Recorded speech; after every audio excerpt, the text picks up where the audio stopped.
मुकडांच्या माणसं दिसणार आहेत. 2 दिवस लोक आधी येणार. मी सविस्तर करून सांगायलोय. मी गावोगावी जाऊन प्रचार केला सभेचा बरं का. त्या गावोगावी जाऊन सांगितलंय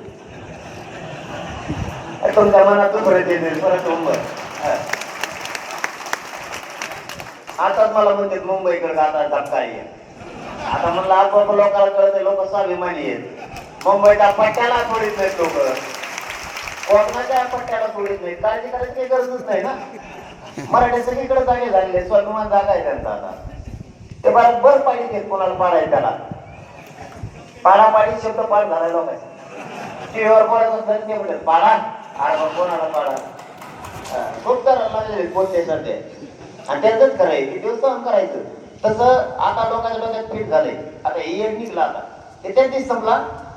आणि तुम्हाला सांगतो सगळ्या मराठ्यांना या पवित्र नारेकाडावरून महाराष्ट्रात आहे ते झालं त्या दिवशी ते सोडून द्या. विषय इतर सगळे जण त्यांच्या जातीसाठी मुलासाठी एकत्र येते सगळे. तुम्ही आता आपला बलाढ्य समुदाय काही इकडे येत काही तिकडे येत काही तिकडे येत केलं झालं गेलं त्या दिवशी.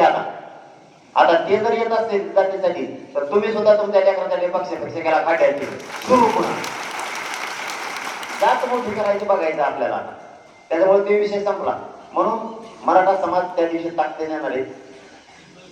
गडावर आजच्या भीतीला काहीच तयारी नाही. कसली काय करायचंय कसं करायचंय तुम्ही ठरवा. तुम्ही बोला ठरवा म्हणता 8 तारीख मी 20 दिवसापूर्वी सांगितलं होतं ठरवा म्हणून. 20 दिवसापूर्वी आणखी निरोप देतो. तुम्ही कामाला लागा म्हणलं की 1.5 महिना झाला. कामाला लागले तुम्ही पण या काळात लागला.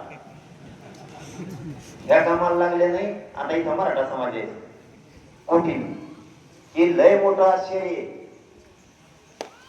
हे जगातलं सगळ्यात मोठं आश्चर्य आहे. इथं 6 करोड मराठी येणार. हे जगातलं लय मोठं आश्चर्य आहे. हे कधीच घडणार नाही. हे घडणार पण लोक काट्या कुट्या झुडप सुद्धा बघणार नाही. इतक्या ताकदीनं